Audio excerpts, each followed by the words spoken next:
ನಮ್ಮ ಪಕ್ಷದ ರಾಷ್ಟ್ರೀಯ ಅಧ್ಯಕ್ಷರು ಎಚ್ ಡಿ ದೇವೇಗೌಡರು ಸಾಹೇಬರು ಹಾಗೂ ಹಲವಾರು ಹಿರಿಯರು, ಗಣ್ಯರು ಹಾಗೂ ಮುಖಂಡರುಗಳು, ನಮ್ಮ ಪಕ್ಷದ ಎಲ್ಲ ಶಾಸಕರುಗಳು ಇವತ್ತೇನು ಸೇರಿದ್ದಾರೆ. ನನ್ನ ಪಕ್ಷ ಇವತ್ತು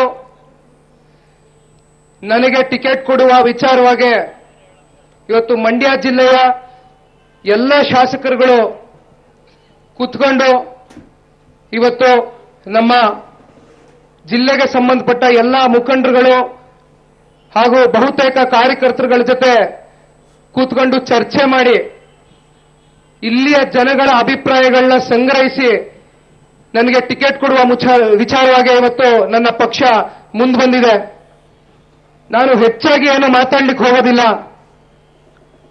ಹಿರಿಯರು ಬಹಳಷ್ಟು ವಿಷಯಗಳನ್ನ ತಮ್ಮ ಮುಂದೆ ಇಟ್ಟಿದ್ದಾರೆ. ಎಲ್ಲ ಮತದಾರ ಪ್ರಭುಗಳಿಗೆ ನಾನು ಕೇಳ್ಕೊಳ್ಳೋದಿಷ್ಟೇ, ಕುಮಾರಣ್ಣನ್ನ ಮುಖ್ಯಮಂತ್ರಿ ಮಾಡಲಿಕ್ಕೆ ತಾವುಗಳು ಏನು ಹೋರಾಟ ಮಾಡಿದ್ರಿ, 7ಕ್ಕೆ 7 ಸೀಟ್ಗಳನ್ನ ಗೆಲ್ಲಿಸ್ಕೊಡುವ ಮುಖಾಂತರ ನಮ್ಮ ಪಕ್ಷಕ್ಕೆ ಹೆಚ್ಚಿನ ಶಕ್ತಿ ತುಂಬಿ ಇವತ್ತು ಕುಮಾರಣ್ಣನ ಮುಖ್ಯಮಂತ್ರಿ ಮಾಡಲಿಕ್ಕೆ ಕಾರಣಕರ್ತರಾದಂತ ಎಲ್ಲ ನನ್ನ ತಂದೆ ತಾಯಂದ್ರ ಸಮಾನರಾದಂತ ಇವತ್ತು ಮಂಡ್ಯ ಜಿಲ್ಲೆಯ ಜನತೆಗೆ ಮತ್ತೊಮ್ಮೆ ಧನ್ಯವಾದಗಳನ್ನ ಹೇಳಲಿಕ್ಕೆ ಇಷ್ಟಪಡ್ತೀನಿ. ನಮ್ಮ ತಂದೆಯವರು ಯಾವಾಗಲೂ ಮನೆಯಲ್ಲಿ ಕುಳಿತಾಗ ನನಗೊಂದು ಮಾತು ಹೇಳ್ತಾರೆ, ಇವತ್ತು ತಾವುಗಳೇನು ಕುಮಾರಣ್ಣನ ಮನೆಯ ಮಗನಾಗಿ ಇವತ್ತು ತಾವುಗಳು ಇಷ್ಟರ ಮಟ್ಟಕ್ಕೆ ಅವ್ರನ್ನ ಬೆಳೆಸಿ ಸಾಕಿ ಇವತ್ತು ರಾಜ್ಯದ ಮುಖ್ಯಮಂತ್ರಿಗಳಾಗ್ಲಿಕ್ಕೆ ಕಾರಣಕರ್ತರಾಗಿದ್ದೀರಿ. ಬಹುಶಃ ಇನ್ನು 7 ಜನ್ಮ ಹೊತ್ತು ಬಂದ್ರು ಕೂಡ ಇವತ್ತು ನಿಮ್ಮ ಋಣನ ತೀರಿಸಲಿಕ್ಕೆ ಸಾಧ್ಯ ಅಲ್ಲ ಅಂತ ನಮ್ಮ ತಂದೆಯವರು ಯಾವಾಗಲೂ ನನಗೆ ಹೇಳ್ತಾ ಇರ್ತಾರೆ. ಇವತ್ತು ನನ್ನ ಸ್ವಾರ್ಥಕ್ಕೋಸ್ಕರ ನಾನಿಲ್ಲಿ ರಾಜಕಾರಣ ಮಾಡಲಿಕ್ಕೆ ಬಂದಿಲ್ಲ. ಚಿತ್ರರಂಗದಲ್ಲಿ ತಕ್ಕ ಮಟ್ಟದ ಯಶಸ್ಸು ನಿಮ್ಮಂತ ತಂದೆ ತಾಯಂದ್ರು ನನಗೇನು ಕೊಟ್ಟಿದ್ದೀರಿ. ಹಲವಾರು ಬಾರಿ ನಾನು ಕೂತ್ಕೊಂಡು ಒಬ್ಬನೇ ಇದ್ದಾಗ ಯೋಚನೆ ಮಾಡುವೆ, ಇಂಥ ಒಂದು ಕುಟುಂಬದಲ್ಲಿ ನನಗೆ ಇವತ್ತು ಭಗವಂತ ಜನ್ಮವನ್ನು ಕೊಟ್ಟಿದ್ದಾನೆ.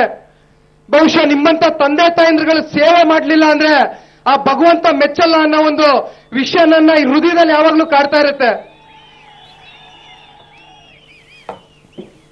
ನಾನು ಹೆಚ್ಚಾಗಿ ಏನು ಮಾತಾಡ್ಲಿಕ್ಕೆ ಹೋಗೋದಿಲ್ಲ. ಒಂದು ಸಣ್ಣ ವಿಷಯ, ನಮ್ಮ ಕಾರ್ಯಕರ್ತ ಬಂಧುಗಳಿಗೆ, ಹಲವಾರು ಕಾರ್ಯಕರ್ತ ಬಂಧುಗಳು ನನ್ನ ಹತ್ರ ಬಂದು ಒಂದಷ್ಟು ವಿಷಯ ಚರ್ಚೆ ಮಾಡಿದಾಗ,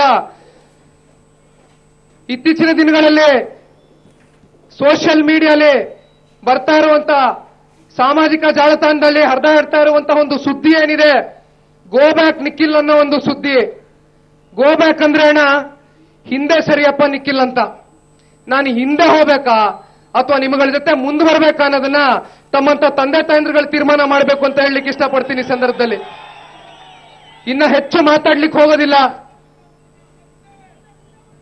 ಆಯ್ತಣ್ಣ ತಮ್ಮ ಆಶೀರ್ವಾದ. ಇನ್ನು ಹೆಚ್ಚು ನಾನು ಮಾತಾಡ್ಲಿಕ್ಕೆ ಹೋಗೋದಿಲ್ಲ. ನಮ್ಮ ಪಕ್ಷದ ರಾಷ್ಟ್ರೀಯ ಅಧ್ಯಕ್ಷರು ಹಾಗೂ ನಮ್ಮ ರಾಜ್ಯದ ಮುಖ್ಯಮಂತ್ರಿಗಳು ಇವತ್ತು ಮಾತಾಡೋದಿದೆ. ತಾವುಗಳೆಲ್ಲರೂ ಕಾತುರದಿಂದ ಕಾಯ್ತಿದ್ದೀರಿ ಅಂತ ನನಗೂ ಗೊತ್ತಿದೆ. ಮತ್ತೊಮ್ಮೆ ಎಲ್ಲ ಮಂಡ್ಯ ಜಿಲ್ಲೆಯ ಜನತೆಗೆ ನನ್ನ ಕೊನೆ ಉಸಿರಿನವರೆಗೂ ನಿಮ್ಮ ಮನೆಯ ಮಗನಾಗಿ ಸೇವೆ ಮಾಡಲಿಕ್ಕೆ, ನಿಮ್ಮ ಗುಲಾಮ್ನಾಗಿ ಸೇವೆ ಮಾಡಲಿಕ್ಕೆ ನನಗೆ ಅವಕಾಶ ಮಾಡಿಕೊಡಿ. ನಿಮಗೆ ಎಲ್ಲ ಅಧಿಕಾರ ಇದೆ. ನಾನು ಏನಾದ್ರೂ ನಿಮ್ಮ ಮನೆಯ ಮಗ ಏನಾದ್ರೂ ತಪ್ಪು ಮಾಡಿದ್ರೆ ನನಗೆ ಕಿವಿ ಹಿಂಡಿ ನೀವು ಬುದ್ಧಿ ಹೇಳಿ ನನ್ನನ್ನ ನಿಮ್ ಸೇವೆ ಮಾಡ್ಲಿಕ್ಕೆ ಅವಕಾಶ ಮಾಡಿಕೊಡಿ ಅಂತ ಮತ್ತೊಮ್ಮೆ ಕೈ ಜೋಡಿಸಿ ಮನವಿ ಮಾಡ್ತಾ ನನ್ನ 2 ಮಾತುಗಳನ್ನ ಮುಗಿಸ್ತಾ ಇದ್ದೀನಿ. ಎಲ್ರಿಗೂ ದೇವರು ಒಳ್ಳೇದು ಮಾಡಲಿ. ಧನ್ಯವಾದ ಅಣ್ಣ, ಧನ್ಯವಾದ. ಬಂಧುಗಳೇ, ಈಗಾಗಲೇ ಮುಂದಿನ ಮಂಡ್ಯ ಲೋಕಸಭಾ ಕ್ಷೇತ್ರದ ನಮ್ಮ ಪಕ್ಷದ ಕಾಂಗ್ರೆಸ್ ಬೆಂಬಲಿತ ಅಭ್ಯರ್ಥಿಗಳಾದಂಥ ನಿಖಿಲ್ ಕುಮಾರಸ್ವಾಮಿ ಅವರು ನಿಮ್ಮನ್ನ ಕುರಿತು ಮಾತಾಡಿ ಮತಯಾಚನೆ ಮಾಡಿದ್ದಾರೆ, ಆಶೀರ್ವಾದ ಕೇಳಿದ್ದಾರೆ. ನಾನು ಜಿಲ್ಲಾ ಉಸ್ತುವಾರಿ ಸಚಿವನಾಗಿ ಮಂಡ್ಯ ಲೋಕಸಭಾ ಕ್ಷೇತ್ರದ ಮಹಾಜನತೆ ಪರವಾಗಿ ಇವತ್ತು ಒಂದು ಮಾತನ್ನು ಹೇಳಲಿಕ್ಕೆ ಬಯಸ್ತಾ ಇದ್ದೇನೆ.